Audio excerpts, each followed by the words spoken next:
Welcome to the DTF Film Sessions. I'm Max Dean. You can find me on Twitter at @TheMaxDean, and I'm back with Shane Carter at ShaneCarterTX on Twitter.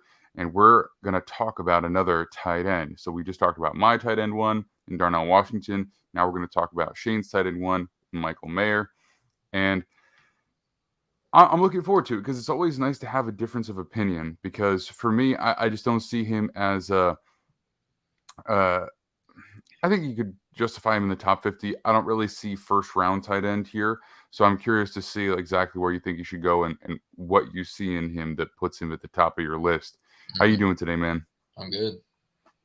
Talking my Man, a favorite few position. words. Talking about Yeah. talking my favorite position. So I mean, I ain't upset about it. I usually save all the good words when we actually talk about tight ends. I I let I know. let I let you do the intros. Yeah. I've noticed that. You're like, let's talk about the film. And hey, I respect that. You know what? Let's jump into it. Okay, so Mayer is out of Notre Dame. He was good last year, caught a lot of balls this year. Throughout the majority of the college football season, most people saw him as tight end one coming into the draft, assuming that he was going to come out. Some other guys have risen up once more all 22 has been watched and talked about by the scouting community. Like I said, I have Washington at one. A lot of people have um, Dalton Kincaid at one. Various people have different opinions. But Michael Mayer has kind of been a consensus good player. Requisite tight end size comes in at 6'4.5", 249 pounds, like exactly what you're looking for out of a legit inline tight end. Mm-hmm. Um, and he's been a good receiver at the collegiate level. I think there's for me, I think that there's a little bit less upside in the receiving game. Like, I'm not sure how much he's going to get better when it comes to that, just due to his athleticism, which I think is fine, but not great. And he can get better. He's a willing blocker, and I think he could get a lot better at the next level. So, what is it that makes Michael Mayer your guy? Well, he ain't the speed demon. The speed demon at the tight ends this year is Will Mallory, who ran just over a 4.5 in the combine. He's gonna be the speed threat.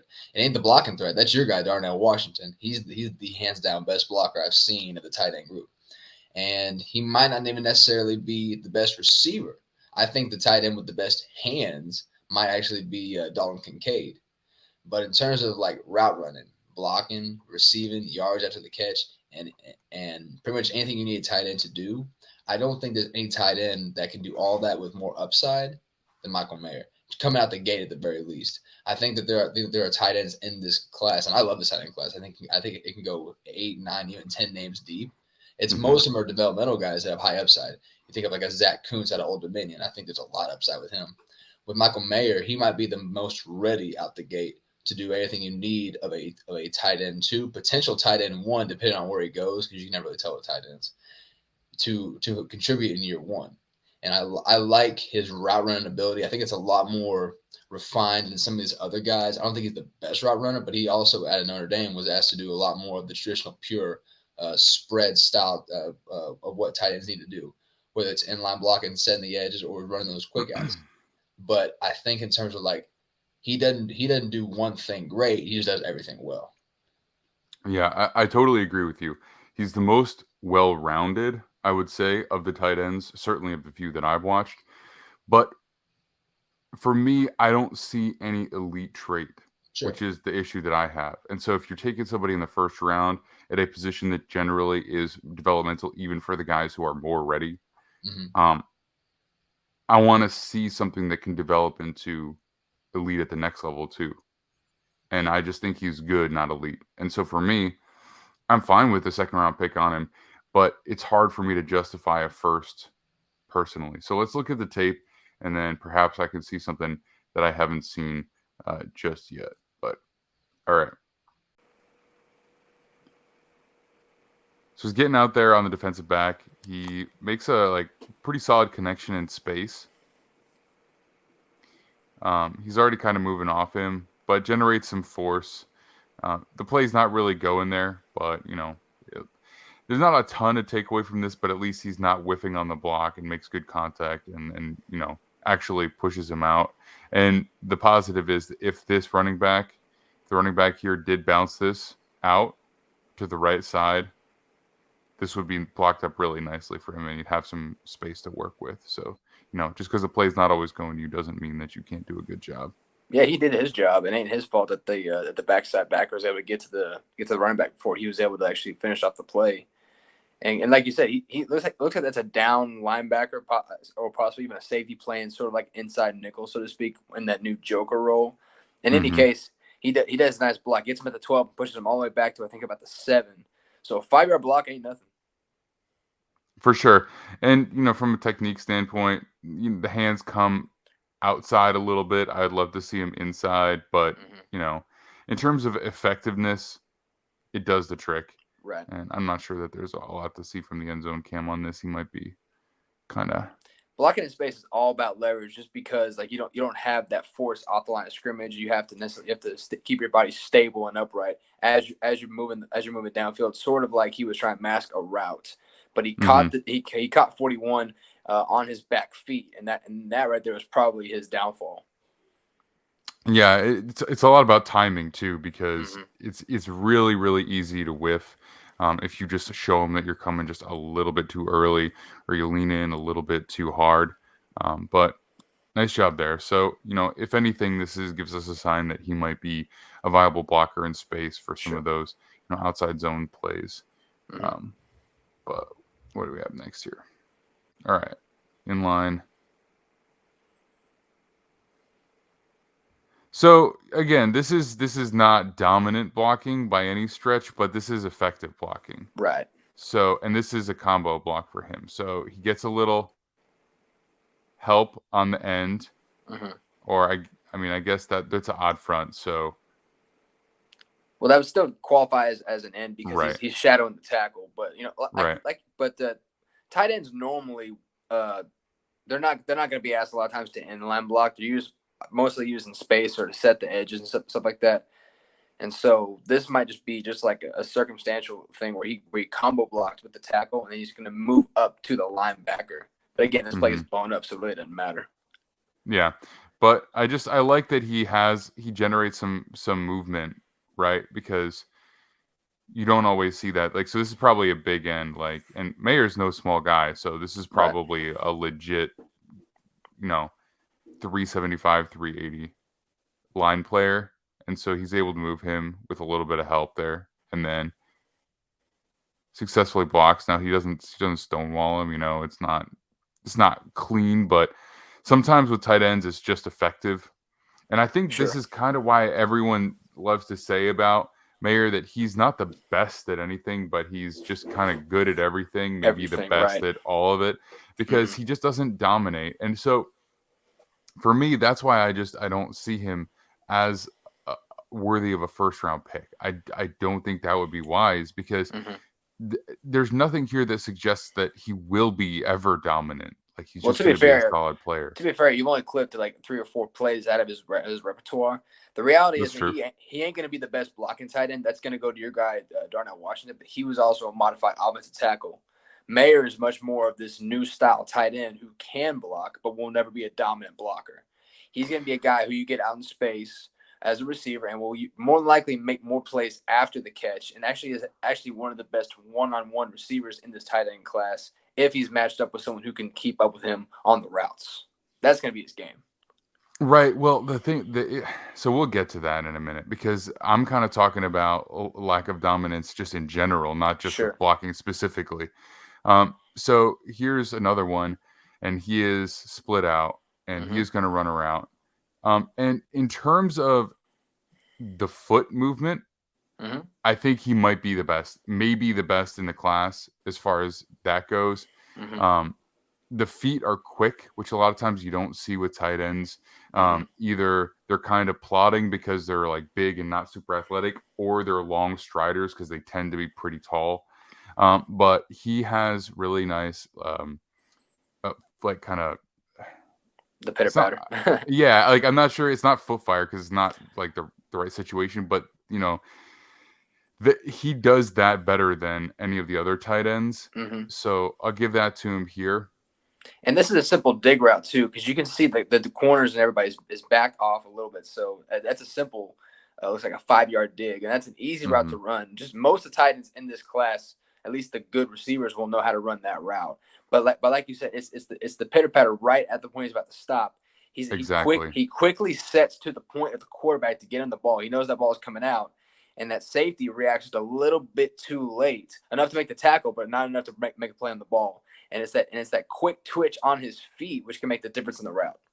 Right, and so this doesn't show any type of dominance again, but and again, even this route, it's pretty rounded, so there's that too. But when you get to the end, I like that it's a 1, 2, 3, and he's kind of got an extra step there, but really he's kind of bracing himself maybe for like just potential contact. A little cheat step, yeah. Yeah, but like just in general, that's better than most of the guys, and that is something that you can probably translate into other aspects of his route running. Sure. And I would have loved to have seen him fall forward. The defender had good leverage on the tackle, but I would have. He's a lot bigger than that 32. Like 32. I would kind of like to see a little bit more power there. And it's a good tackle, but that's just the kind of thing I'd like out of a tight end. I'd like to see a little extra. Okay.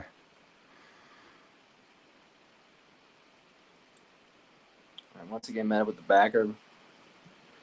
See now that time, like I think he does one thing well and one thing bad. I mean, I think right there he does a good job of cutting off the linebacker. He takes a good angle to where the linebacker is going to set himself up, right?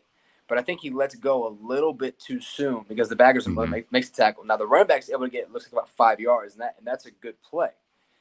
But you have to think that if he has to latch onto him, the running back at that point is set up with a one-on-one against the safety, and he's able to get probably a few more yards than he would have if he doesn't let that linebacker go. Right. Well, I mean, maybe he puts a move on him. Maybe he's able to run over him and fall forward, or actually like break the tackle out. Right. But with the extra guy hanging off him, he doesn't. And so he steps up, closes the space really well, and then you see him drop hips and then get the power into the punch there. And so that is all good, but sorry, I was gonna say, but that is a criticism that I have of Michael Mayer. He does drop his hips on the block, but he stands up a little bit too soon, too often in these open space blocks. He's able to get low whenever he has a hand in the dirt or he's going up against an edge, or even we saw a while ago when he was playing against the 5 tech. In that case, it would be more like the defensive tackle shadowing. But whenever he goes up against like corners, safeties, or even a linebacker in that case, he's able to dip his hips at the point of attack, but he stands up a little bit too soon, and that takes away some of his leverage. He has good hands. He gets his hands inside the blocks, which is always good. But he has a hard time like staying low at the point of attack.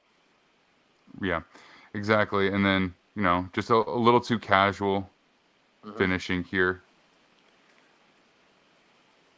Because you really like when you're at the point of attack, you have to finish because the whole play is really dependent on you. And again,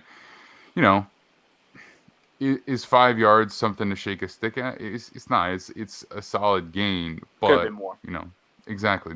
That's how you have big plays. That's how you blow games open because you do a better job than whoever it is that you're up against. And if you're casual about it, that's probably not going to happen. And you can see it from this angle here as well.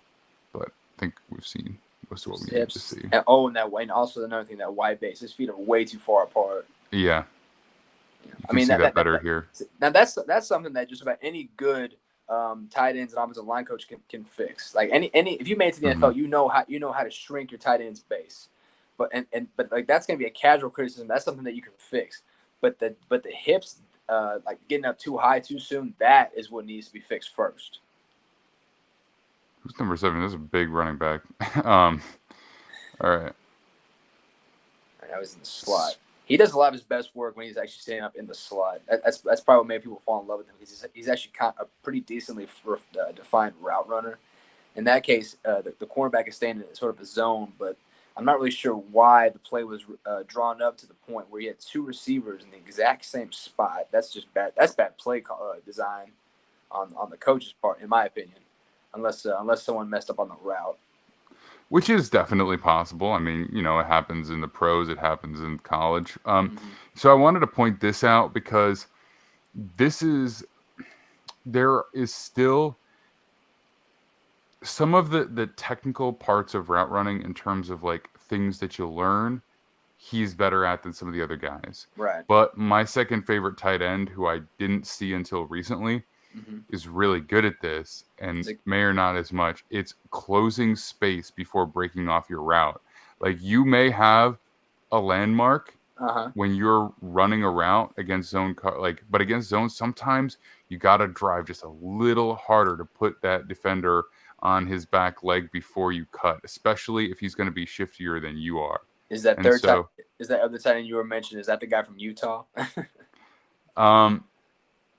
No, so it's not. We'll talk about him soon. Okay. So, okay, I don't want to get ahead of myself, but I've finally gotten to watch some of these tight ends all the way through, and I'm like, I have a lot to say. It's a fun class. It's a fun class. It is, for sure. So, I mean, spoiler, I think Dalton Kincaid is an incredible athlete, but I don't think he's a very refined route runner. He's fast as heck, and he has great hands, and he makes plays on the ball really well.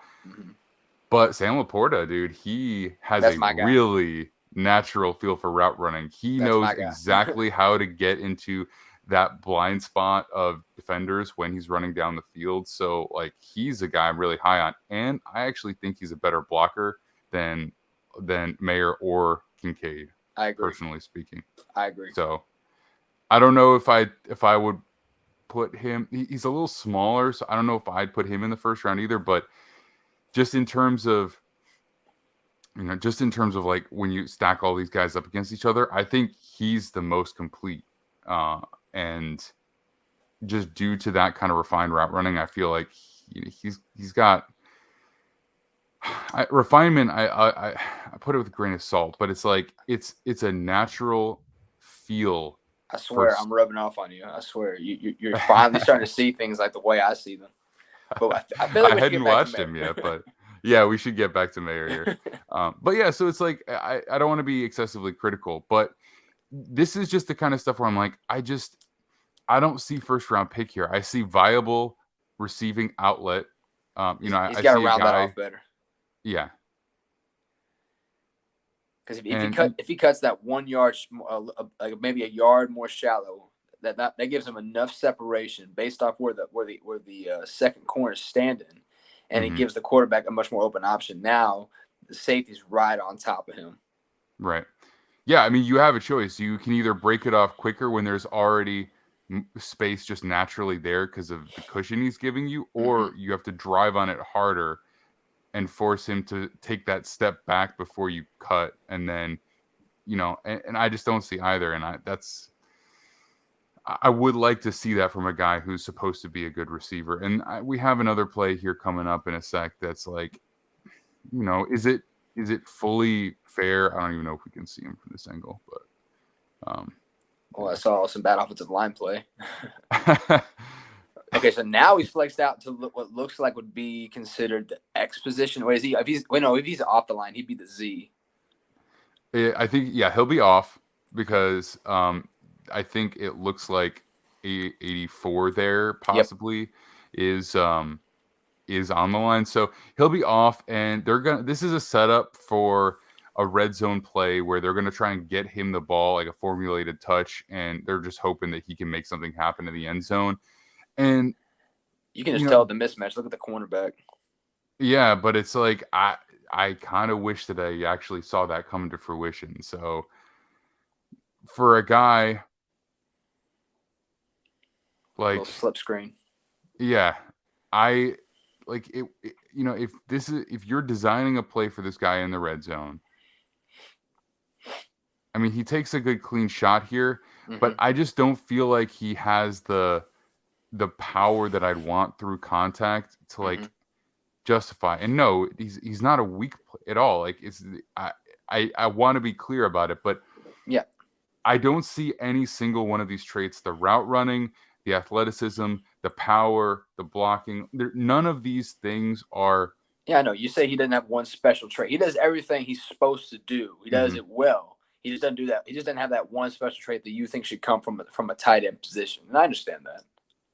And I want to see at least one of those be dominant to justify a first round pick. I do, because otherwise he still really is developmental, because, if he doesn't do anything special in college, then he's probably not going to be winning immediately in any of these facets against NFL players. Sure. And so then I'm not expecting him to be a major contributor as a year one player. And for a tight end, that's got to happen in some way, shape, or form to be a first round pick. And that's just in my eyes. I know not everybody agrees with that.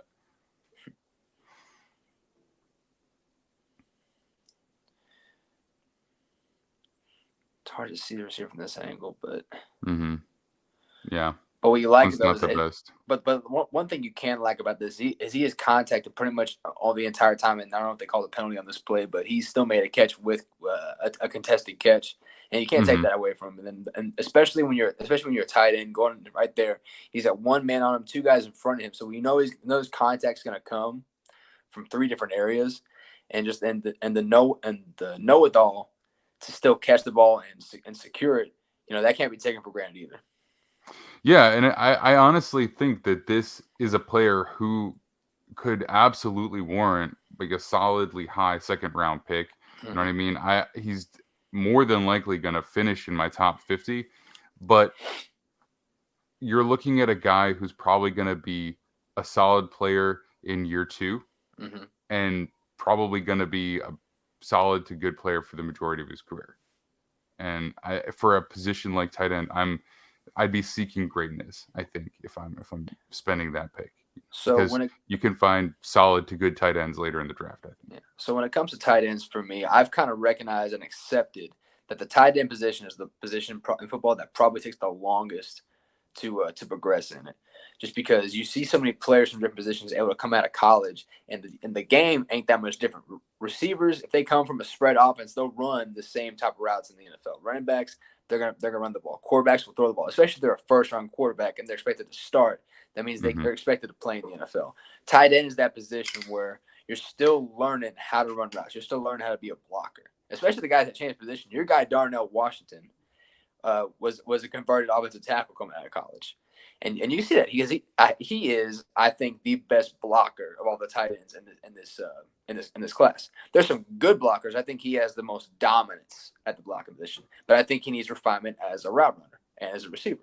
I look at a guy like Dalton Kincaid. He is probably the most polished, has the most upside as a receiver, but he needs work, and we'll see him later on as a blocker.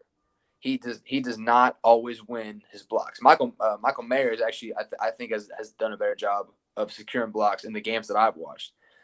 Michael Mayer's going to go. I don't think he ever wins his blocks. Like, that's the problem. Like, I don't ever want to. Sorry, go ahead. I was going to he'll win blocks like in space. He won't win them on the line more than likely. At least not continually. I can't say never. You never say never. Never say never. Yeah, sure, but I mean, I feel like he can make contact and push a guy who's off balance a little bit, but he is, without sounding like too harsh, he's quite a poor blocker. Like there is nothing about his blocking skill that you could count on year one. In fact, he's essentially going to be Mike Gesicki. I think he's going to play by far the majority of his snaps out wide, either in the slot or he's Jimmy Graham. X. Yeah, exactly. He's Jimmy Graham. You don't ever really want to put him there. I don't think he has the strength for it, and maybe he will at some point, but he just doesn't have. He just gets, the technique's not great, but he gets pushed around too. So when it comes to Michael Mayer, you asked earlier in the beginning of the show why I had him as the only first round tight end, even though I think more tight ends would get taken in the first round. He's the only tight end that I think you can justify a first round grade in.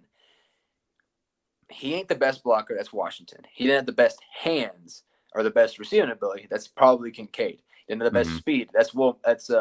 That's Mallory out of the U, another tight end I'd recommend you watching.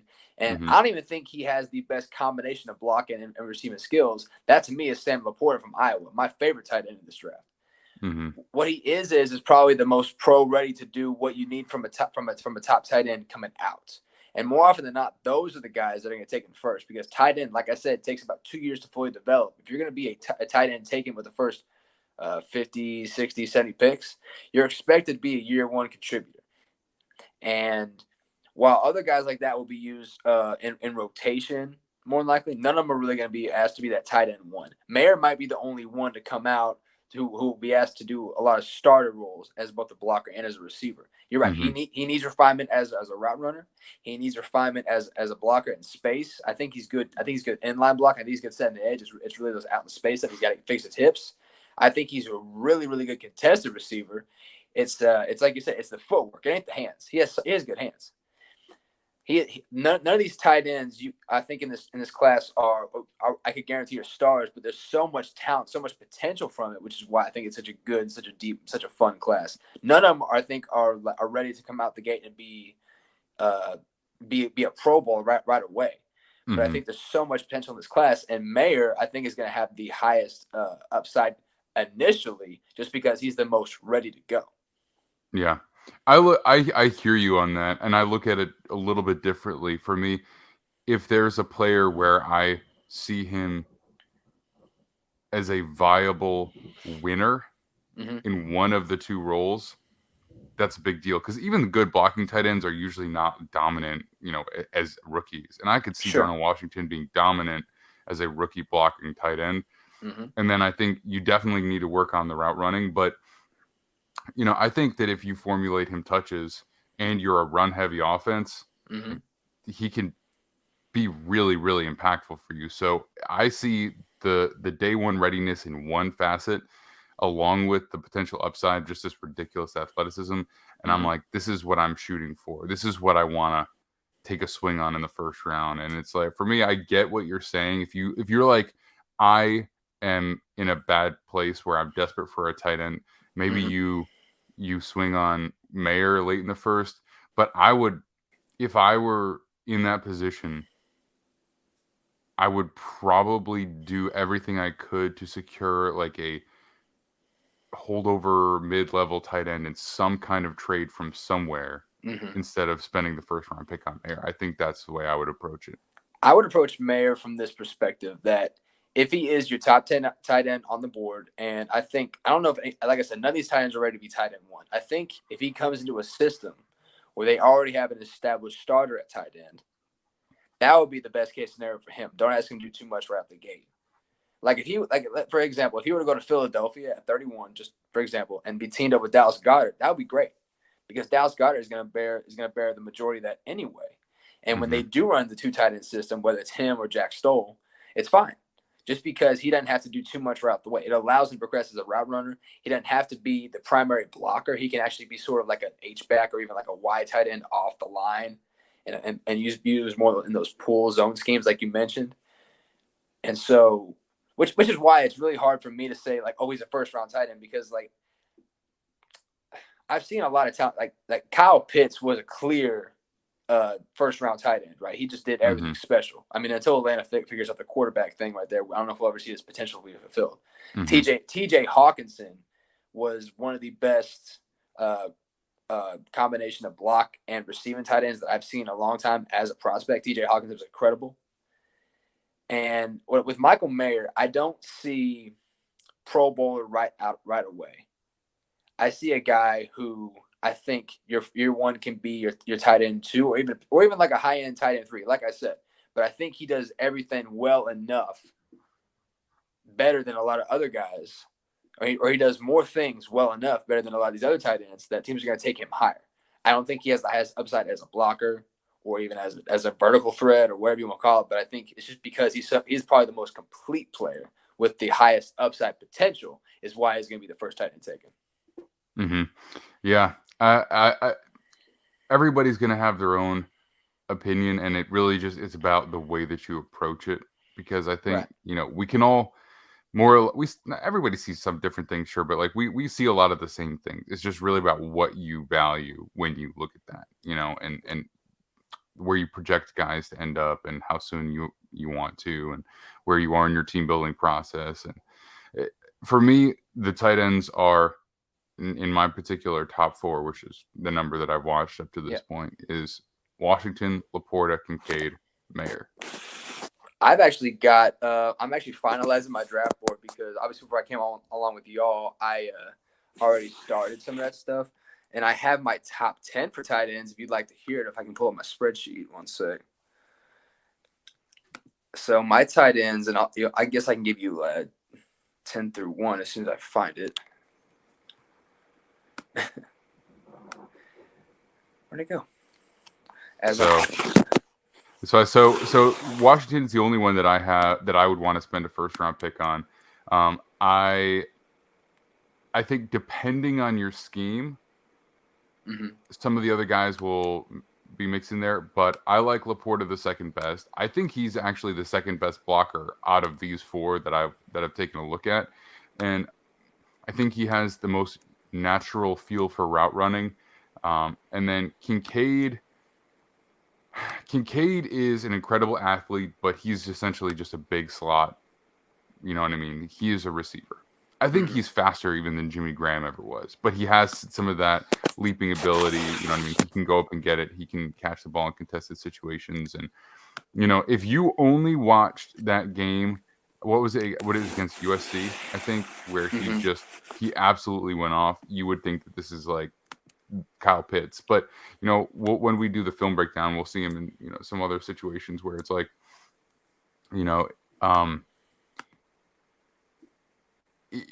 if he's just running down the field free, or we'll see it. This is not meant to be a full tight ends episode. It's gonna be like a 30+ minute Michael Mayer episode, but yeah. But yeah, and I don't have an issue with him as a high pick. It's just, tight end takes a long time to develop. Yep.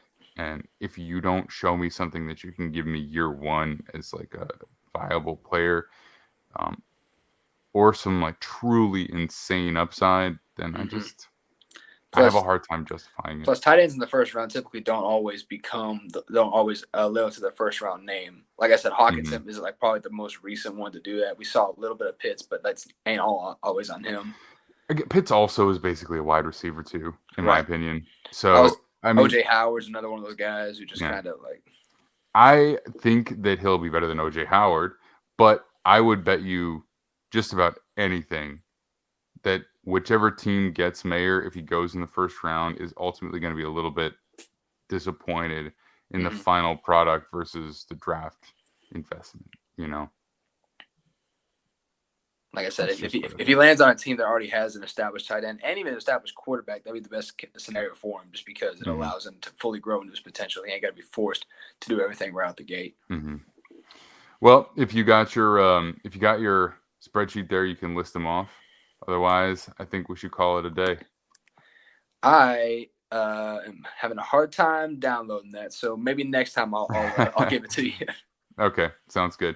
All right, you can find me on Twitter at. Oh, by the way, yeah, if we look different than we did at the beginning of the episode, it's because we had internet cut out halfway through, so we had to come back and do this a different day. So, just a little behind the curtain there. But I'm at the Magstein on Twitter. Shane is at Shane Carter TX. Defiant Takes Football is at Defiant Takes on all social media outlets. Find our written content published at defianttakesfootball.com. And we are live. I want to say every Monday and Thursday, but we're a little bit funny right now. We've been every Monday, possibly not Thursday, for a little bit. And we're going to try and do a live stream for the draft. But some logistics are going to have to go into that as well. But you can find all of our player breakdowns with the DTF Film Sessions and Brick Wall breakdowns on the channel. So until next time, everybody, look forward to more of those tight ends coming right up with Shane here. We'll see you very soon.